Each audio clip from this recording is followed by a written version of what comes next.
વિક્રમ સંવત 2081 મહાસુદ ચોથ પાંચમ તારીખ 2/2/2025 શનિવાર। આજે વાલા ભક્તો પાંચમનો ક્ષય હોવાથી બંને તિથિ ભેળી છે, ચોથ અને પાંચમ। 199મી શિક્ષાપત્રી જયંતિ સંવત 1882 મહાસુદ પંચમીને સોમવાર તારીખ 12/2/1826 મહારાજે સમગ્ર ભારતીય માનવ સમાજના સર્વાંગી શિક્ષા અર્થે અને સર્વાંગી સુખાકારી માટે શિક્ષાપત્રી એક આદર્શ ગ્રંથ આપણે સૌ કોઈને લખીને આપ્યો। એમાં ઘણા બધા શાસ્ત્રોનો અને ભારતીય આપણું બંધારણ એ બધાયનો અર્ક જો જોવો હોય ને તો શિક્ષાપત્રીનું પાલન કરે એટલે ભારત દેશનું જે બંધારણ છે ને એનું બધું જ પાલન થાય। આવા અદ્ભુત વિચારો મહારાજે આપણને શિક્ષાપત્રીમાં આપ્યા છે, પરંતુ એ પ્રમાણે અનુસરવું જોઈએ। બીજો, મોડી ધામમાં બિરાજતા રાધા કૃષ્ણ દેવ હરિકૃષ્ણ મહારાજ આદિક દેવોનો પાટોત્સવ છે આજે।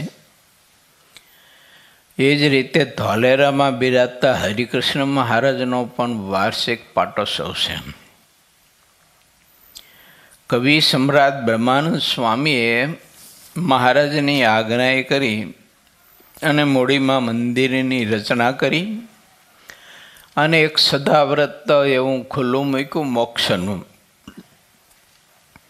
કે હજારો ને લાખો આત્માઓ તે દેવના દર્શન કરી, કથા કીર્તન ભક્તિ કરી અને સેવા પરિચર્યા કરી અને મોક્ષ સિદ્ધ કરે એવું સદાવ્રત બ્રહ્માનંદ સ્વામીએ ઝાલાવાડ પ્રદેશના સારા એ માનવ સમાજને આપ્યું। બ્રહ્માનંદ સ્વામીનો આજે 253મો જન્મ એટલે એનું પ્રાગટ્ય દિન છે। સ્વામીનો જન્મ સંવત 1828 મહાસુદ પાંચમ ખાણ ગામમાં થયો હતો, જિલ્લો સિરોહી, રાજસ્થાન। પૂર્વાશ્રમનું નામ હતું સ્વામીનું લાડુદાન ગઢવી। પિતા શંભુદાન ગઢવી, માતા લાલુબા દેવી। મોટા મોટા રાજવી પુરુષોને પણ બ્રહ્માનંદ સ્વામીએ લાડુદાન તરીકે જ્યારે હતા ત્યારે સારો એવો પિંગળ શાસ્ત્રોનો અભ્યાસ કરીને બધાને વશ કરેલા। આવું બધું ઘણું સામર્થ્ય સ્વામીમાં હતું અને ઘણા બધા પ્રલોભનો સરકાર તરફથી એ વખતે આવતા, તેમ છતાંય તે બધા જ પ્રલોભનોને ઠોકર મારીને મેં દાઢી મહારાજ કો હાજરા હજુર, આ રીતે બ્રહ્માનંદ સ્વામી પોતે દાસન કો મેં દાસ હું સદા શ્રી હરિ કે હજુર, આ રીતે દાસાનો દાસ થઈને સત્સંગમાં રહી અને બહુ જ ઘણી બધી સેવા કરી સત્સંગની। 3 મંદિરોના નિર્માણ કર્યા, વડતાલ, જુનાગઢ અને મૂડી। સંપૂર્ણ 3 મંદિરોના નિર્માણ બ્રહ્માનંદ સ્વામી પોતે ખુદે કર્યા। ઘણું બધું સાહિત્ય લખ્યું અને ઘણા બધા કીર્તનોની પદાવલીઓની રચના કરી। એ સિવાયનું ઘણું બધું જ સાહિત્ય તો રચ્યું, પણ સત્સંગ વિચરણ પણ એટલું બધું કર્યું કે આપણે કલ્પના ન કરી શકીએ કે આટલું બધું સત્સંગ વિચરણ બધું ચાલીને કરવાનું। 3 મંદિરોના નિર્માણ કર્યા, એટલું બધું સાહિત્ય લખ્યું। એમ બ્રહ્માનંદ સ્વામીની સેવા સત્સંગમાં કોઈ અદ્વિતીય છે। અને મહારાજમાં પ્રીતિ પણ એટલી બધી, એમને ગાઢ પ્રીતિ હતી ને એટલો સ્નેહ હતો. મહારાજની વિશે સખાપણું અને મહારાજની ઉપાસનાની ખુમારી તો તમે જુઓ ને તો અજબ ગજબની હતી બ્રહ્માનંદ સ્વામીને. આપણે ભાગ્યશાળી છીએ કે એ પરંપરામાં આપણને સત્સંગમાં ભગવાન ભજવા માટેનો યોગ પ્રાપ્ત થયો હશે. બ્રહ્માનંદ સ્વામીની પરંપરામાં રહી અને ભગવાનની ભક્તિ કરી અને આત્મકલ્યાણ કરવા માટેનો આપણને સર્વશ્રેષ્ઠ ઉત્તમમાં ઉત્તમ યોગ પ્રાપ્ત થયો છે. મહિમા જો હોય, એનું મહાત્મયનું અનુસંધાન અખંડ જો હોય અને એનો જો કેપ અખંડ વર્તતો હોય આપણને, તો એટલી વાતમાં જીવ છે ને મહાસુખ્યો થઈ જાય. જે રીતે બ્રહ્માનંદ સ્વામીનો પ્રાગટ્ય દિન છે, એ જ રીતે વૈરાગ્ય મૂર્તિ નિષ્કુળાનંદ સ્વામીનો પણ આજ પ્રાગટ્ય દિન છે. સ્વામીનું પ્રાગટ્ય 1822 મહાસુદ પાંચમ, ગામ શેખપાટ, જિલ્લો જામનગર એ મુકામે સ્વામીનું પ્રાગટ્ય થયેલું. પૂર્વાશ્રમનું નામ હતું લાલજી સુતાર, પિતાનું નામ હતું રામજીભાઈ, માતાનું નામ હતું અમૃતવા. જેમના ત્યાગ વૈરાગની જબરજસ્ત સટા હતી અને ત્યાગ ન ટકે વૈરાગ્ય વિના એ પદાવલી સ્વામીની બહુ જ પ્રચલિત અને મહાત્મા ગાંધીજી નિત્ય ગાતા અને એ પદ બહુ જ એમને પ્રિય હતું. ઘણા બધા વૈરાગ્યના ઉપદેશના અને મૂર્તિના પણ પદો નિષ્કળાનંદ સ્વામીએ રચ્યા છે અને સ્વામીની કલમે લખાયેલી ભક્ત ચિંતામણી અને નિષ્કળાનંદ કાવ્ય અંતર્ગત 22 ગ્રંથો લખાયેલા છે. સ્નેહ ગીતા, ધીરજ આખ્યાન, મનગંજન, આ વગેરે વગેરે બધા ગ્રંથો નિષ્કુળાનંદ સ્વામીએ બહુ અદ્ભુત રચના કરી અને માનવ સમાજને યમદંડના માધ્યમે તો આબેહૂબ ચિત્ર બતાવી દીધું છે. આવી નિષ્કુળાનંદ સ્વામીની પદાવલીઓ એ સાંભળીને ગાઈને તો કંઈક યુવાનો અને કંઈક યુવાન દીકરીઓ સંસાર છોડી અને ભગવાન સહજાનંદ સ્વામીના ચરણમાં પોતાનું સારો એ જીવન ધરી દીધું એના ઇતિહાસો છે. અજબ ગજબની આ મહાપુરુષોની પદાવલીની રચનાઓમાં કરામત કહો તો કરામત અને પ્રભુત્વ કહો તો પ્રભુત્વ હતું. અને છે જો હું ને તમે તે પદાવલીઓને ગાઈએ, એનું મનન ચિંતન કરીએ તો પ્રભુમાં પ્રીતિ અધિક ને અધિક વૃદ્ધિ પામે. આજે અમારા ગુરુદેવ પરમ પૂજ્ય અક્ષર નિવાસી સદગુરુ શ્રી વિજ્ઞાનદાસ સ્વામીની દીક્ષા તિથિ છે.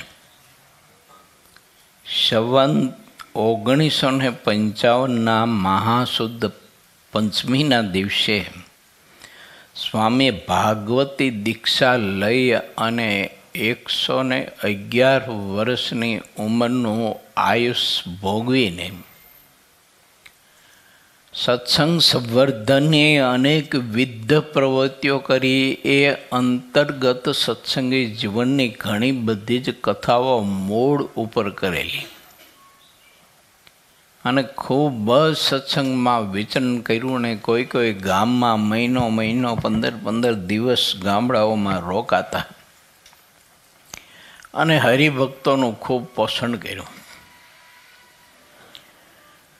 આવા મહાપુરુષોના જીવન કવનને થોડાક આપણે જો વાંચીને વિચારીએ ને તો એમાંથી આપણને ઘણું બધું જ બળ પ્રાપ્ત થાય. પણ હવે એ આપણી પાસે બહુ સમય હોય નહીં અને થોડો ઘણો સમય હોય તો આપણે પાછો મોબાઈલમાં સમય બધો ખોટો વ્યર્થ બગાડતા હોઈએ છીએ. કારણ કે હજુ આ પરમહંસોનું મહાત્મય નથી સમજાણું ને આપણને જેવું છે એવું. એટલે જો મહાત્મય સમજાણું હોય ને તો એમના જીવન કવન પ્રત્યેક ભક્તોએ વાંચવા જોઈએ ને વાંચી અને મનન ચિંતન કરવું જોઈએ. આમાં તમે બેઠા છો એમાં બ્રહ્માનંદ સ્વામીનું, ગોપાળાનંદ સ્વામીનું, મુક્તાનંદ સ્વામીનું, નિષ્કુળાનંદ સ્વામીનું, પ્રેમાનંદ સ્વામીનું, ભાયત્માનંદ સ્વામીનું, ભાઈ રામદાસજી સ્વામીનું, આ પ્રેમમાં વગેરે વગેરે પરમહંસોના જીવન કવન કોઈ વાંચ્યા હોય એવું ખરું? લગભગ નિરાતે જ હોય આપણી બાબતમાં. 1-2 જણા નીકળે વધીને. આમ જો ખબર નહીં, હવે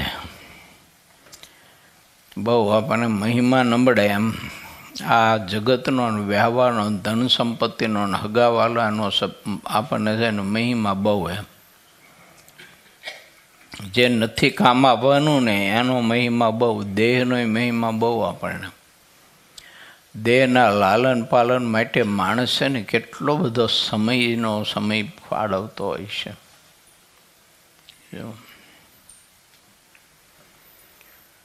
આપણા ઝાલાવાડ પ્રદેશના બહુ સારા એવા પ્રખ્યાત હાસ્ય કલાકાર છે જગદીશભાઈ ત્રિવેદી. એમનું નિવેદન હમણાં મેં સાંભળ્યું હતું. એમને કેનેડામાંથી નિવેદન આપેલું અને એમની સ્પીચમાં સાંભળેલું કે જ્યારે લગ્ન થાય ને દીકરીના, ત્યારે એને શણગારવા માટે 107 કલાક કાઢે લોકો. અને પછી જ્યારે ફેરા ફરવાનો હોય ને ત્યારે ગોરભાને કે જલ્દી કરજો ગરબા, મોડું થાય છે, જલ્દી કરજો જલ્દી કરજો. તો ઓલો માથું ખાખા કરતા હોય ને એટલે ગોરભા પછી ગડબડ ગોટા વારીને 3 ફેરા ઘૂમેડી અને પછી ઊભા થઈ જાય, જાઓ કે પૂરું. એવું હવે એ ઉતાર્યું 2-3-4 જે કંઈ ફેરા ઘૂમેડા ખાતા હોય ખાય, પછી બધું કેવું ગાડું હાલે. માટે દેહ નાશવંત છે, એને ગમે તેટલો તમે શણગારો ને તો એ દેહ તો એમના માંસનો લોચો જ રહેવાનો છે. અને કાલ હવે ડબી જાય છે. મહારાજે અંત્યના 30મા વચનામૃતમાં 5 વાર્તાના અનુસંધાનમાં પહેલી જ વાત આ બતાવી છે મહારાજ કે આ ઘડીએ ને આ ક્ષણે મરી જવું છે એવો ભગવાનના ભક્તે વિચાર રાખવો અને ભગવાનનું ભજન કરવામાં સમય વધારે વ્યતીત કરવો, શરીરના શણગાર માટે સમય વ્યતીત કરી અને શું આપણને એમાં લાભ છે, એમાં ફાયદો શું? એમ એ કરકું તે કરકું જ રહેવાનું. એને ગમે તેવું શણગારો ને તો કંઈ હોનાનું થવાનું નથી. તો ચામડાનું, નાટકાનું, માંસનો લોચો જ રહેવાનો છે. પણ જીવને ખબર નહીં તે માંસના લોચામાં એ પ્રીતિ બહુ. એમ ઘણી એટલે ઘણી બધી પ્રીતિ. એમ અમુક લોકો તમે જુઓ ને તો ઓલા યુવાન પૈણવા જાય ને તો નાપી ધારી લેતા જાય. બોલો, એના વાળ આમ વીખી ન જવા જોઈએ. વાળની કેમ માંડે? પૈણા પછી તું આખો વીખી જવાનો છું. સારું ઉમેર્યું તો વાંધો નથી, પણ કહો છો ને જેવું ઉમેર્યું ને તો આખી જિંદગી ખતમ કરી નાખવાનો છે. માટે વિચારવું જોઈએ ભગવાનના ભક્તે કે દેહમાં આટલી બધી શું આસક્તિ? એમ અટાન પટા કરે ને કંઈક તેલ નાખે ને કંઈક બાબરા ને કંઈક બધું. હવે તો બધું બધું જુદું જુદું બધું તમે જુઓ તો વન સાઈડ ને ફલાણી સાઈડ ને ટૂંકડી સાઈડ ને બધું સાઈડું કરતાં કરતાં પોતાની સાઈડ ભૂલી ગયો. એવું એટલે ભગવાનના ભક્તને આવા ટીખડ ન કરવા. એવું દેહને બહુ ખોટા લાડ ન લડાવવા. શા માટે? તો જો સાંભળો, આપણા ગુરુ કવિ સમ્રાટ બ્રહ્માનંદ સ્વામી એમ કહે છે કે ભૌમિ નિશાન પે આય કે ચોટ લગી કે લગી કે લગી કે લગી હે, मारुत के अति जोर से आग जगी के जगी के जगी के जगी के चोल की शीश चढ़ाई तई सो धगी के धगी के धगी के धगी है। ब्रह्म मुनि कहे तैसे ही देह भगी के भगी के भगी के भगी है। हम जाणू गाय आ बधु ऊपर थी जाए एवं है। बॉमी निशान पे आए के चोट लगी के लगी के लगी के लगी है। हाथમાં બાણ લઈ અને પૃથ્વીનું નિશાન તાકીને તમે ઘા કરો તો નિશાન તમારું નિષ્ફળ જાય? કેમ પૃથ્વીમાં તમે બાણ મારો તો પૃથ્વીમાં તો બાણ લાગવાનું જ છે. એમ બ્રહ્માનંદ સ્વામી કહે છે કે આ દેહ એક વખત પડવાનો પડવાનો પડવાનો ને પડવાનો અને એક વખત હળવાનો હળવાનો ને હળવાનો, એક વખત બળવાનો બળવાનો ને બળવાનો. આને કોઈ રાખી મૂકવાનું નથી. મારુત કહે અતિ જોર છે આગ જગી કે જગી કે જગી કે જગી કે. આગ લાગે ને તે નિયમ પવન ફૂંકાય જ તમારે. ગમે ત્યાં ન હોય તો પવન આવે આગ લાગે ત્યારે. અને એ પવન આવે ને ત્યારે આગ ઓર ઝડપ પકડે, પછી ઓર ઝડપ પકડે. હમણાં અમેરિકામાં છે ને અમુક વિસ્તારમાં જબર આગ લાગી હતી. તે કિલોમીટરના કિલોમીટર સુધીના જંગલ અને મકાનો બધું બાળીને ખાક કરી નાખ્યું. કંઈક માણસો ને કંઈક પશુઓ અને કંઈક પક્ષીઓ બિચારા બળીને ખાક થઈ ગયા. એમ સ્વામી એમ કહે છે કે આ દેહ છે ને આપણો, એ એકવાર તો પડવાનું પડવાનું પડવાનું. चूल की शीश चढ़ाई तई सो धगी के धगी के धगी के धगी है. ચૂલ્લો આપણે પેટાયો અને એના ઉપર જાડી લોખંડની તવી મૂકો એટલે એ તવી તપાવી ના રહે, એ તો તપવાની જ. એમ લખ્યું ચૂલ કી શીશ ચડાઈ તઈ સો ધગી કે ધગી કે ધગી કે ધગી હૈ. બ્રહ્મ મુનિ કહે તૈસે ही देह ભગી કે ભગી કે ભગી કે ભગી હૈ. એ રીતે બ્રહ્માનંદ સ્વામી એમ કહે છે કે આ દેહ પડવાનો પડવાનો પડવાનો ને પડવાનો. માટે માંસના લોચામાં બહુ હેત ન રાખતા, અને તો ભૂત થવું પડશે મરી. બહુ માંસના લોચામાં પ્રીતિ રાખનારા છે ને બિચારા ભૂત થયા છે મરી અને બહુ પીડા પામે છે. માટે ભગવાનના ભક્તે પરમાત્માના સ્વરૂપમાં ખૂબ જ પ્રીતિ કરવી. એટલે આપણા મહાપુરુષે કહ્યું છે કે ભગવાનના સ્વરૂપમાં સ્નેહ કરી અને પ્રભુને પામી જાઓ તો જન્મ મરણથી મુક્ત થઈ જઈ અને આવા વિકારોવાન હળેલ દેહમાં વારંવાર આવવું ન પડે. નહીતર આ બધા વિકારોવાન દેહમાં વારંવાર આ જીવને આવવું પડશે અને એ દેહની બધી પીડાઓ બધી બહુ જ ભોગવવી પડશે. પશુ પક્ષીના કીડા મકોડાના આ બધા દેહ બધા આવે ને, સમુદ્રમાં માછલીનો દેહ આવે ને, તો જન્મે મરે ત્યાં સુધી ખારા પાણીમાં જ રહેવાનું એવું. અને એ જ બધા જળજંતુ બધા ખાવાના. આવું બધું એનું જીવન તમે જુઓ માછલાઓનું, તો એ ખારા પાણીમાં જ રહેવાનું. એને મીઠા પાણીમાં નાખો તો પાછું મરી જાય, એને ખારા પાણી જોઈ પાછું આમ નક્કી થઈ ગયું હોય. એ જ માછલીનો દેહ કોઈ મનુષ્યમાં હોય ને, એ મનુષ્ય મોટો શેઠ સાહુકાર હોય, નગરપતિ, અને ઘણી બધી ધન સંપત્તિ વિપુલ પ્રમાણમાં એની પાસે હોય ને, ત્યારે સારા સારા મેવા મીઠાઈ લાવી અને બનાવીને ખાતા હોય. અને એને પાછો કૂતરાનો દેહ આવે ને, ત્યારે એના ઘરના જ એઠવાડો બધો જે કંઈ સાઈટમાં ન ખાતો હોય ને એ જ એઠવાડો પાછો એ જ નગર શેઠ ખાતો હોય પાછો.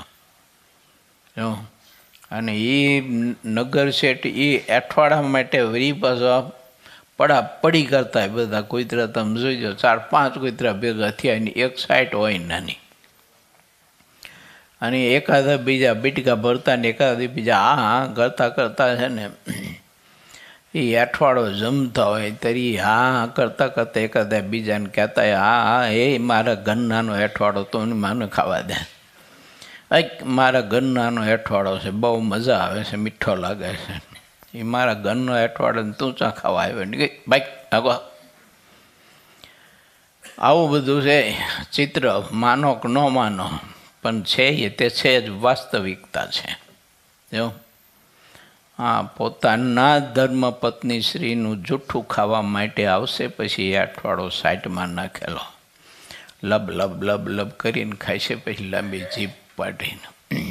જો આ ચિત્ર સાંભળો બધો જીવનું, એટલે ભગવાન ભજી લેવા. દેવાનંદ સ્વામી લખ્યું, બ્રહ્માનંદ સ્વામીના શિષ્ય, ભજી લે ભગવાન સાચા સંતને મળી, ભજી લે ભગવાન સાચા સંતને મળી. ભગવાનના સાચા એકાંતિક સંતનો સમાગમ કરી સાચી સમજણ કેળવી અને ભગવાનની ભક્તિ કરીને પ્રભુમાં પ્રીતિ કરી અને દિવ્ય દેહને પામી લે. ભલામણા આ હડેલ દેહમાં કાંઈ સુખ નથી અને આમાં કાંઈ માલ નથી, અને આખી જિંદગી નકરા નરક જ ચૂંથવાના. હવે એની કરતાં ભગવાન ભજી અને પ્રભુને પામી જા ને. કંઈક કંઈક મહાપુરુષો બધા ભગવાનને પામી ગયા.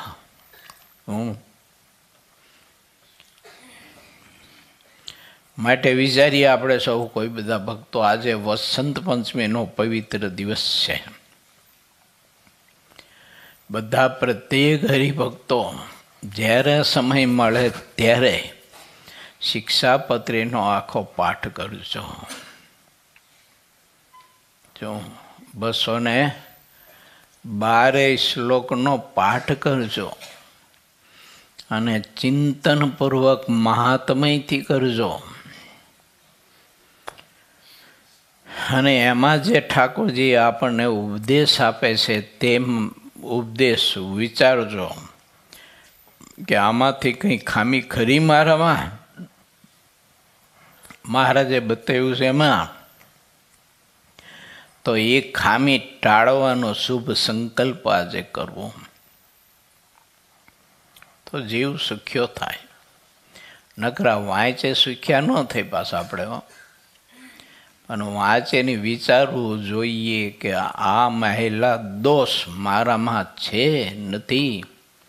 અને મહારાજે એમાં બતાવ્યું છે, ચાડી ચુગલી ન કરવી, વિતંડાવાદ ન કરો, 4 ચક્ષુ ન થવું, દેહની વિશે હમબુદ્ધિ ન કરવી, દેહના સગા સંબંધીની વિશે મમત્વ બુદ્ધિ ન કરવી, ભાંગ, ગાંજો, અફીણ, તમાકુ વગેરે વગેરે કેપ કરનારા પદાર્થો ખાવા નહીં, પીવા નહીં, જેના હાથનું ખપતું ન હોય તેનું ભોજન ન ખાવું, આ વગેરે વગેરે મહારાજે બતાવ્યું છે. સંત સમાગમ કરવો, શાસ્ત્રનો અભ્યાસ કરવો, ભગવાનના મંદિરે નિત્ય જાવું, નામ સંકીર્તન વાજિંત્રે સહિત કરવું, માતા પિતાની સેવા કરવી, માતા પિતા ગુરુ અને રોગાતુર એવા જે કોઈ મનુષ્ય તેની જીવંત પર્યંત શુશ્રૂષા કરવી, દિનજનને વિશે દયાવાન થવું, કોઈની ચીજ વસ્તુ ધણિયાતી હોય તો એને પૂછ્યા વિના લેવી નહીં, એટલે ચોરનું કર્મ ન કરવું, ચોરનો સંગ ન કરવો, આ વગેરે વગેરે મહારાજે આપણને બહુ જ અદ્ભુત સદવિચારો આપ્યા છે. ને જ્યાં ત્યાં થૂકવું નહીં. કેવી જગ્યાએ તો કે રસ્તાઓ, જાયગાઓ, જીર્ણ દેવાલય, મંદિરો, મંદિરના ચોક, રસ્તાઓ, ફૂલવાડી, બાગ બગીચા, કૂવા, નદી સમુદ્રના કિનારા હો ત્યાં મળમૂત્ર કરવું અને એને થૂંકવું નહીં. એટલી અદ્ભુત વિચારધારા મહારાજે આપી છે. અને આ વિચારધારાને ભારત દેશનો સમગ્ર માનવ સમાજ અનુસરે તો કેટલી બધી ચોખ્ખાઈ રહે. ત્યારે વિદેશવાળાને આંટી મારી દે એવી ચોખ્ખાઈ રહે આપણે. પણ આપણે તો નકરું ગંદુ ગંદુ ગંદુ ગંદુ તે ચારે બાજુ ઓલી પિચકારીઓ મારી મારી એને ગુટકા બુટકા ખાય હેતકના. અને ચારે બાજુ રસ્તા ને બીજું ને ત્રીજું ને ઓલા બધા ઓવર બ્રિજ હોય તો એ બ્રિજની દિવાલો ને બધી ભરી મૂકી હોય બધી. અને એમાંય સરકારી જે કંઈ મકાનો હોય ને ઓફિસો ના તે બધું અહીંયા તો તમે જુઓ તો એટલો ગોબરવાળો. હા, ચારે બાજુ પિચકારી મારી મારીને ભરી મૂક્યો હોય. વધારે ગંદકી તો વ્યસની લોકો જ કરે છે. ઝાઝી ગંદકી વ્યસની લોકો કરે છે. ખબર નહીં હવે એને કોઈ સંસ્કાર આપતું નથી. આને કોઈ સંસ્કાર આપતા હોય તો ત્યાં કોઈ લેવા જતું નથી. આ તકલીફ છે. બિચારા સંતો તો ઘણા પ્રયત્ન કરતા હોય છે, પણ અહીંયા કોઈ જાતું નથી સંસ્કાર લેવાનું. ઘીરેથી સંસ્કાર મળતો નથી.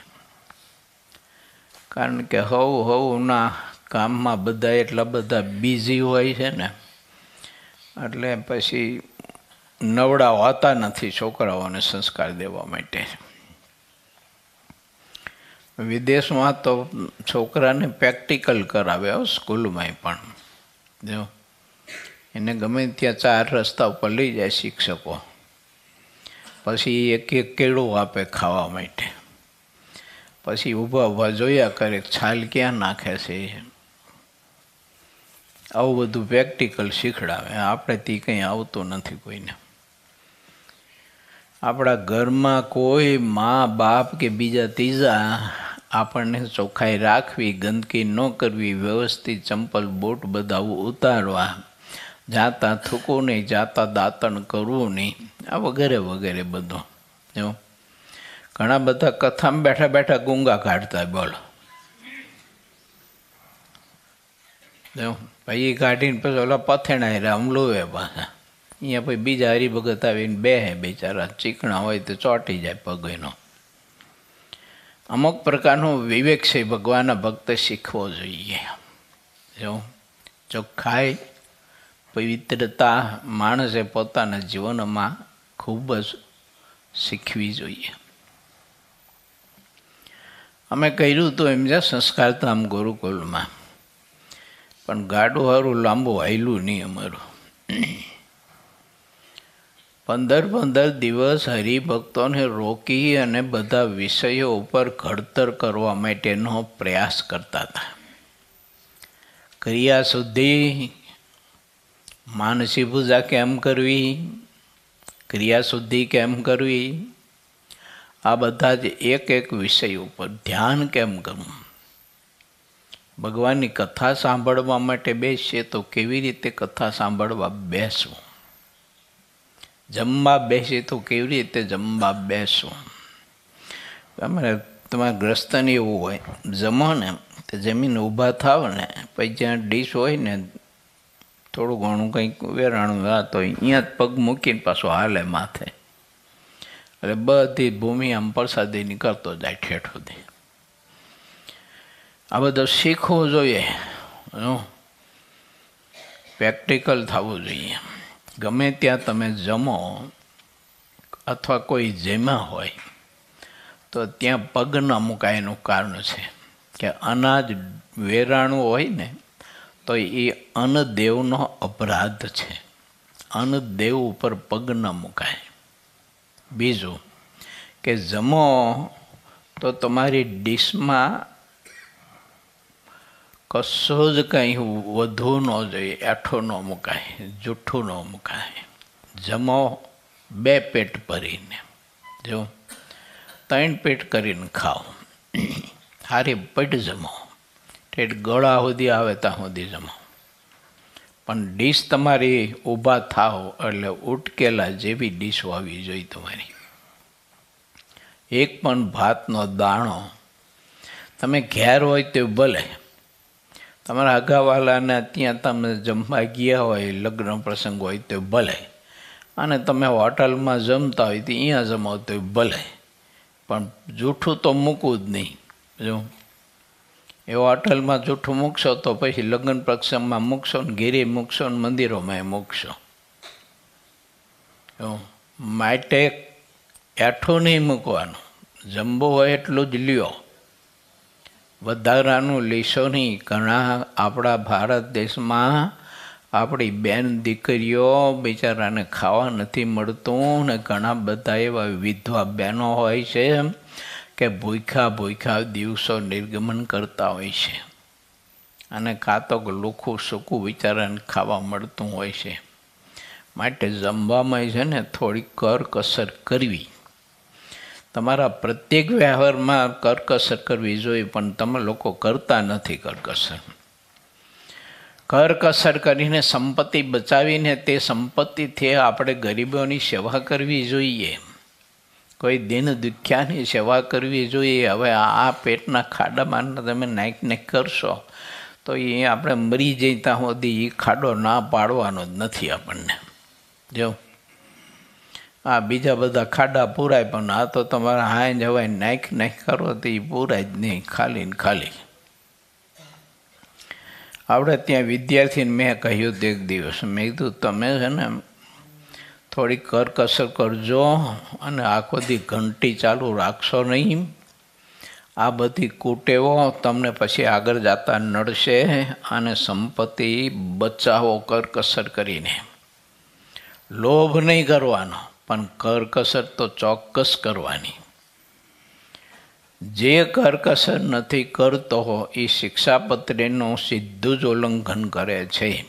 આ કરકસરનો સંદેશો ભગવાન સ્વામિનારાયણે પોતે આપેલો છે, મહારાજનો સંદેશો છે.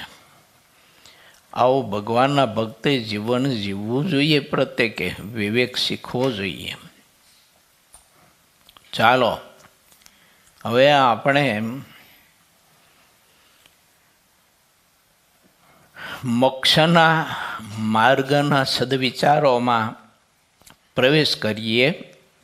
પૂર 22મો 23મો સંતો અને હરિભક્તોના યોગથી જ મોક્ષ થવાનું મહત્વ.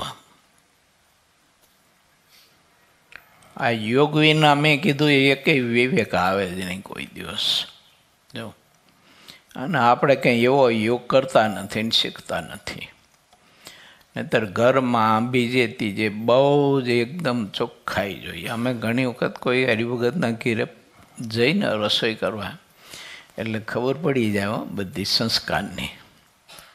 રસોડામાં ગરી એટલે સંસ્કારની ખબર પડી જાય કે આ ઘરમાં આટલા સંસ્કાર છે.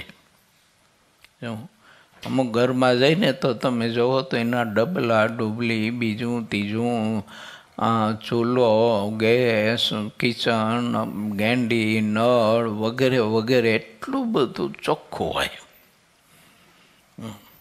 અને અમુકને અહીંયા તમે જુઓ ને તો એ ચૂલો એટલો બધો ચીકણો અને એ બધું ગેંડી તમે જુઓ તો એવી ચીકણી ડબલા ડુબલી ઉપર એ ઓલા વઘારની ઝાણી ઉડી અને ચીકણું થઈ ગયું હોય એમ. એટલે અહીંયા ખબર પડી જાય રસોડામાં, રસોડું ચાડી ખાય કે આ ઘરના બધા આળસુના પીર છે એમ. ગમે ત્યાં જઈએ, પરંતુ આપણું પોતાનું માનીને મમત્વથી બહુ જ ચોખ્ખાઈ રાખવી જોઈએ. હરિભક્તોમાં આ એક બહુ જ અભાવ હોય છે. આ ગમે ત્યાં ઉતારો આપ્યો હોય ને સંતોએ, તો એના રૂમમાં તમે જુઓ ને તો એવો ગોબરવાળો કરી મૂકે, ન ગાડલા કૂતરા હિંકેલે, ન નળ વ્યવસ્થિત બંધ કરે, નાસ્તા પાણી કર્યા હોય, નાના છોકરા બોકરા હોય બધા બાકડા બધા, તે એ બધું નાસ્તો ને બાસ્તો કરાવ્યો હોય તે મમરાન બધું એમનામ છે ને એ રૂમમાં બધું બિચારા ડિસ્કા કરતા હોય મમરે. આવો બધો ગોબરવાળો ને એ મૂકીને પાછા વૈયા જાય. કંઈ વિવેક નહીં, ઠાકે અક્કલ જ નહીં બોલો એ માલી. માટે વિચારવું આપણે. જો આજ વસંત પંચમી છે ને, એટલે શિક્ષાપત્રી વાંચવી અને વાંચ્યા પછી વિચારવાની કે આપણે તો આવો ગોબરવાળો નથી રાખતા ને ઘરમાં કે ગમે ત્યાં જઈએ ત્યાં વ્યવસ્થિત બધું રાખીએ છીએ કે નથી રાખતા. એમ થોડુંક છે ને ભગવાનના ભક્તે વિચારવું જોઈએ. અમુક જગ્યાએ છે ને બહુ મહાપુરુષો ચોકસાઈ અને ચોખ્ખાઈ બહુ રાખતા હોય છે, અને એ જોઈએ, કારણ કે એનાથી ઘણો બધો આપણને લાભ ને ફાયદો છે. શું કરવા કે ગંદકી ઓછી હોય ને એટલે કીટાણુ ઓછા હોય, ગંદકી વધુ હોય ને એટલે કીટાણુ વધુ જન્મવાના, અને એ કીટાણુ અનેક પ્રકારના રોગ ફેલાવાના, અને એ રોગના ભોગ પાછા આપણે જ બનવાના. માટે ચોખ્ખાઈ બહુ જરૂરી ખરી એમ. જ્યારે શ્રી હરિએ આજ્ઞા કરી ત્યારે સિદ્ધાનંદ મુનિએ જઈને વાસુદેવ નારાયણના મંદિરની ઉત્તર તરફની ઓસરીમાં રંગબેરંગી શણગારેલો હિંડોળો ઉત્તર મુખે બાંધ્યો. હિંડોળાના ઉપર સરસ ઘૂમટી કરી હતી ને તેના ઉપર સોનાના 5 કળશ સુંદર રીતે શણગારેલા મૂક્યા હતા. તે ઘૂમટીની આગળના ભાગમાં સુશોભિત રીતે સજા કર્યા હતા, અને તે સજાની આગળના ભાગમાં ગોળાકાર 2 દર્પણ મૂક્યા હતા. શ્રીહરિ તે હિંડોળો જોઈને અતિશય રાજી થયા, અને પછી જ્યારે સંધ્યા વખત થયો ત્યારે 2-4 મસાલો થઈ પછી શ્રી હરિભક્તોએ ઊભા થઈને આરતીને ધૂન કરી. ત્યારે શ્રી હરિવર પણ ઊભા રહીને ઘણા હેતથી ધૂન કરતા હતા. શ્રીહરિની જ્યાં સુધી મરજી હતી ત્યાં સુધી સૌ ધૂન કરતા રહ્યા. પછી જ્યારે ધૂન કરી રહ્યા ત્યારે સૌએ જય જય શબ્દ ઉચ્ચાર્યો. પછી જય સ્વામિનારાયણ આવો શબ્દ બોલીને આખી સભા બેઠી. ત્યારે સૌને શ્રીહરિએ બોલતા બંધ કરાવ્યા. પછી ભક્તજનો ઉપર ઘણું હેત દેખાડીને શ્રીહરિ વાત કરવા લાગ્યા કે હરિભક્તો સમાન બીજી કોઈ બાબત નથી, એ તો સર્વોપરી વાત છે. જે રીતે હરિભક્તો સર્વોપરી છે તે રીતે તમારે વાત સમજવી. વાતને સમજ્યા વિના તેનો જેવો હોય તેવો પરિપૂર્ણ આનંદ આવતો નથી. એવી મહાત્માની વાત આવી. હરિભક્તનું પરસ્પર આવું મહાત્મય ભગવાનના ભક્તે સમજવું જોઈએ કે હરિભક્ત થયો જે ખરેખરો, આ એની જોડ કોઈ ન આવે એવો ભગવાનના ભક્તનું મહાત્મય છે. એની વિશે બરોબરિયા પણ થવું ના જોઈએ. આપણને કોઈ પણ સૂચન કરે, કંઈ ખામી આપણામાં દેખાય ને બતાવે તો સુધારો કરો, પણ સીધું બેટકું ન ભરવું. નહીંતર આપણે તો તરત જ બેટકા જ ભરવા માંડી પડી. તારું સંભાળ, મને શું તું કહેનારો હતો એમ. હું કમ છું એટલે કમ નથી, વાત સાચી છે એટલે તો તું હેરાન થાયશ. જો કોઈને નમતો નથી એટલે તો, અને થવાનો હજી. હરિભગત થઈ ગયા, સત્સંગી થઈ ગયા એટલે માટીના થઈ ગયા એવું નહીં વિચારતા. સુધરવું પડે. જો ભગવાનના આશ્રિત થયા પછી માણસે સુધરવું પડે બધી રીતે. ક્યાંથી તો કે બોલવાથી માંડીને ઊભા રહેવાથી, બેસવાથી, ખાવા પીવાથી, ઓઢવા પહેરવાથી બધી રીતે સુધરવું પડે. તો એને ભગત કહેવાય, પાગી ઠગત કહેવાય. અને આનંદ આવ્યા વિના સુખ આવતું નથી. જો સુખ ન જણાય તો દુઃખ દેખાય છે. કોઈ પણ મનુષ્ય દુઃખને માર્ગે ચાલતો નથી. એવી જ રીત છે સત્સંગનું. જેટલું સુખ છે તે બધું સમજણમાં રહ્યું છે. જગતના જે માણસો છે તે સમજો કે અણસમજો તે બધા રાત દિવસ જગત તરફ દોડી રહ્યા છે, અને તેમાં સુખ માને છે, પણ તેમાં આવતા દુઃખને તેઓ દેખતા નથી. પૃથ્વી પર આકાશમાં જેટલા જીવ છે તે બધાની દોડ સહજ સ્વભાવે જગત તરફ રહી છે. સંસારના સુખ એ જ દુઃખ છે, ભોગ એટલા રોગ છે. લો આવ્યું. વધુ પડતા વિષયને ભોગવવા એટલે દુઃખને આમંત્રણ આપવું, રોગને આમંત્રણ આપવું. વધુ પડતા શરીરને જેટલી જરૂર હોય ને એટલો જ આહાર અપાય અને અનુરૂપ અપાય, પ્રતિકૂળ ન અપાય. હું તમને પૂછું, તમારે ડીઝલની ગાડી હોય, એન્જિન ડીઝલનું હોય અને એમાં પેટ્રોલ નાખો શું થાય? એન્જિન ક્લાસ થઈ જાય તમારું. જો અને પેટ્રોલનું એન્જિન હોય અને એમાં ડીઝલ નાખો શું દિશા થાય? કહો જોઈએ. એમ ઠાકોરજી આપણને પેટ્રોલને એન્જિન આપ્યા, નાખી છે ડીઝલ અંદર, એટલે પછી દિશા માઠી થાય. કંપનીએ જે કંઈ એન્જિન બનાવ્યા તો એન્જિનના પણ કંપનીએ નિયમ બનાવ્યા અને બનાવવા જ પડે, નહીંતર એ એન્જિન એનું છે ને એક્સિડન્ટ થઈ જાય, ચાલો ગાડી એક્સિડન્ટ થઈ જાય, ફાટી જાય. એ નિયમ બનાવ્યા છે, તો એ નિયમ પ્રમાણે તમારે એન્જિનને ખોરાક આપવો પડે. એ નિયમ વિરુદ્ધ તમે આપો તો એન્જિન છે ને તૂટી જાય. એમ ઠાકોરજીએ આપણું એન્જિન બનાવ્યું ને એને નિયમ ઠાકોરજીએ બનાવ્યા છે. પણ આ એન્જિન સારું ખબર નહીં કેવું સ્વતંત્ર, તે સારું ગમે ત્યાં ડીઝલ ભરી આવે. બોલો, પેટ્રોલનું એન્જિન ગમે ત્યાં જઈને ડીઝલ ભરી આવે. આ ડીઝલ ભરી આવે ને 1-2 વખત ડીઝલ ભરે પછી છે ને એન્જિન બગડે, લો કરીને પછી પીડ્યું રહે. પછી હું શું કરે? સાહેબ પાસે જાય. સાહેબ સારું બરસ બહુ કે પેટમાં બળતરા થાય. સાહેબ પછી દોથો ભરીને ટીકડીયું આપે, તો એ ટીકડીયું ખાય. એવું વળી પાછો 2 દી પછી સાહેબ પાસે જાય, પાછો મારી ભૂખ બહુ લાગતી નથી કે, તો ઓલી ભૂખ ઉઘડવાની ટીકડીયું ખાય.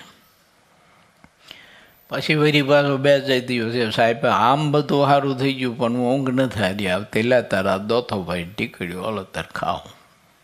એવું આ એક જણો મને કે 4 ટીકડી ખાઉં છું કે ઊંઘની તોય નથી આવતી. મેં બળનો દીકરો કહેવાય તો એવું આ ધરતી ઉપર તારા જેવો કોઈ ન કહેવાય. કીધું 4 ટીકડી ખાતે તને ઊંઘ નથી આવતી. યાર કારણ શું?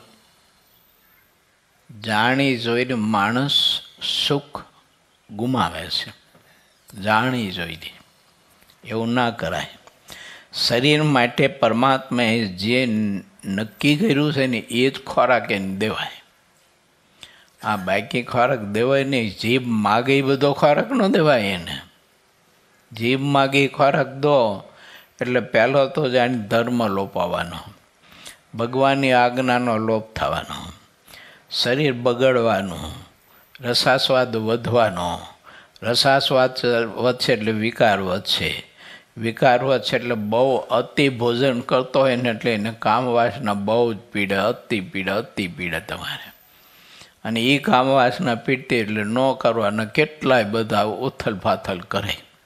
આ બધા પાપના પોટલા બાંધવાનું કામ કરવાનું, બોલો, જીભથી. માટે વિચારવું. મહારાજે વચનાત્મા લખ્યું છે બહુ સ્પષ્ટ. મધ્યના 33ના વચનામતમાં મહારાજે લખ્યું છે રસના ઇન્દ્રિય વિશેષે કરીને જીતો, એમ શિક્ષાપત્રીમાં પણ લખ્યું છે. અને આહાર વિહારે યુક્ત રહો. મહારાજે એવું લખ્યું મધ્યના 33માં બતાવ્યું કે આહાર વિહારે યુક્ત રહો.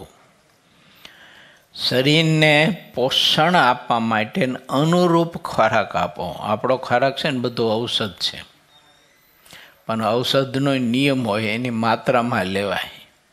જો પછી સાહેબે જેટલી ટીકડીઓ આપી એટલી દોથો ભરીને એક આજ ન ખાઈ જવાય. એવું આ એ રોગ મટવાના બદલે છે ને ઓલું આપણે ઉગલી જઈ. એમ આહાર આપણો જે છે એ બધું ઔષધ છે, પણ એની માત્રામાં લેવું જોઈએ. ઘણા બધા એને મરચું બહુ ભાવતું હોય, તેમ જ્યારે જમે ત્યારે મરચું બહુ લે, અને પછી એ મરચું એટલું ખાતા ખાતા દિવસ એવો આવે કે પછી વગર મરચે મરચાં લે પાછા. ઘરમાં ન હોય તો લે બોલો મરચાઈ, આવી પ્રકૃતિ થઈ જાય એની. માટે વિચારું, જે વસ્તુ બહુ ભાવતી હોય એને તો દેવી જ નહીં, દેવી તો ઓછી દેવી. જો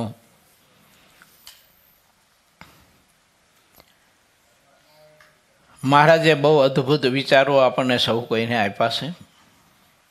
તો વાલા ભક્તો, આજે વસંત પંચમીનો પવિત્ર દિવસ છે અને મહાપૂજાનું આયોજન કરવામાં આવ્યું છે. એટલે આ બધા ભક્તોને મહાપૂજામાં બેસવાનો સમય થઈ ગયો છે. એટલે કથાને અહીં થોભાવું છું. 14મી ચોપાઈ સુધીની કથા આપણે અહીંયા ગાય અને સમજવા માટે થોડોક પ્રયત્ન કર્યો છે. 15મી ચોપાઈમાં આપણે આવતીકાલની કથામાં પ્રવેશ કરશું.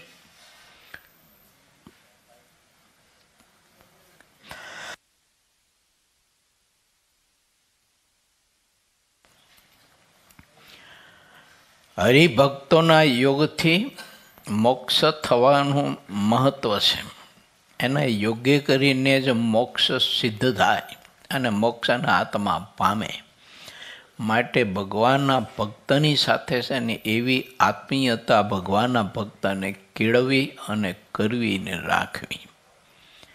એના માટે આપણા સ્વભાવો યા તો આપણું ગમે તેટલું જતું કરવું ઘટે, તો એ જતું કરવું, પણ ભગવાનના ભક્તની સાથે કોઈ દિવસ કોઈ પણ પ્રકારની નાની મોટી પણ ગ્રંથિ ન બાંધવી.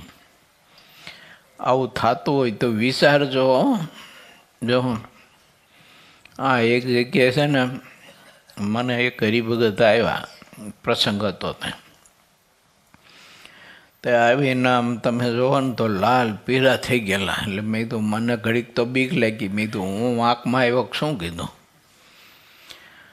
તો એવા લાલ પીળા થઈ ગયેલા અને આમ ધરું છે. મને કે શું કે મારે તમને કહેવું? મેં શું બોલો તો ખરા કીધું. મને કે ઓલો છે ને પોટા પાડતો તો મારા પોટા ન પાડ્યા, કે હવે હું બતાવી દઈશ એને શું કેમ થાય છે ને કેટલી વી થાય છે, કે હું કંઈ કમ નથી. કે હા, એ જાણી જોઈને મારા પોટા ન પાડ્યા. મેં તો હું કહીશ એને કીધું, હવે તમારા પોટા પાડશે કીધું. જો મેં તમારો ઘીરે તમારો પોટો છે કે નથી? મને કે ઘીરે તો હોય જ ને. તો મેં તો હું છોકરાને કહીશ લાકડીથી પાડે હેઠો. એ પોટો જ પાડ્યો કહેવાય ને તારે? શું કહેવાય તે? હું તો પોટો પાડવાનું કામ છે ને કીધું. માણસ છે ને નહીં જેવી બાબતોમાં એવી ગ્રંથિ બાંધતો હોય છે, ત્યારે આપણને એમ થાય કે આને કઈ જગ્યાએ અકલ ગીરવે મૂકી છે. મહારાજ કહે છે કે ભગવાનનો ભક્ત એને નિર્માની થવું એ ગમશે મહારાજને. જો થોડું ઘણું માન રાખ્યું, થોડી ઘણી ભક્તોની સાથે આંટી બાંધી, તમે અહીં બધા બેઠા છો, તમને બધાને કહું છો, પરસ્પર એકાદા બીજાએ જો નાની મોટી બાબતમાં આંટી બાંધીને અભાવો ગુણ લીધા ને, તો પછી સરસ મજાના વાંકડિયા શીંગડાવાળા અને સરસ મજાનો એકદમ બ્લેક કલર, હા, એવા પાડા લઈને પછી તમને તેડો આવશે. જો હરિભક્તની સાથે પરસ્પર આંટી બાંધી તો, અને ભગવાનના ભક્તનું મહાત્મ્ય સમજ્યા અને દાસાનું દાસ થઈને નિર્માનીપણે જો સત્સંગમાં રહ્યા, તો ઠાકોરજી વિમાન લઈને આવશે તેડવા. હા, બાકી એવું નહીં માન લેવાનું કે આપણે ભગવાનના ભગત થઈ ગયા છીએ એટલે પૂરું થઈ ગયું ન માનતા. ભગવાનનો ભક્ત તો એ કહેવાય કે જેને કોઈ મારું તારું જ ન હોય, હું તું જ ન હોય, એને કોઈ પ્રત્યે ગ્રંથિ ન હોય, એનું ગમે તેટલું ભૂંડું કર્યું હોય ને તોય ગ્રંથિ ન હોય. મહારાજે 47ના વચનામૃતમાં લખ્યું છે મધ્યના, કે જેનું મન ભગવાનમાં સ્થિર થયું છે, જેનું મન ભગવાનમાં સ્થિર થયું છે અને પદાર્થને યોગ્ય કરીને ટાઢું નથી થતું ને એને જ સાધુ જાણવા, આવું થયું છે. એવું પદાર્થના યોગ્ય કરીને જેનું મન ટાઢું નથી થતું ને એને જ સાધુ જાણવા. અને આપણે તો પીરસવા આવ્યા હોય ને ભાત ઉપર એકમ તો ડાયરનું ટીપું પડી ગયું તો આમ કતરાતો હોય પીરસવાવાળા ઉપર. એટલે તું હમણાં ભરામણા ડાયને ભાત ભેગું કરીને તો ખાવાનો જ છું, તો જુદું જુદું ખાવાનું જો. એ અમુક કોઈ લોકોને એવી હોય ટેવ જમવાની, એક હરિભગત છે તેને જમવાની ટેવ એવી ખરી. એ શું કરે, પહેલાં ભાત બધો ખાઈ જાય લુખો, નકરી રોટલી ખાઈ જાય, પછી નકરું શાક ખાઈ જાય, પછી ડાયર પી જાય, પછી છાશ પીવે, પછી મરચું હોય તો મરચું ખાય એકલું.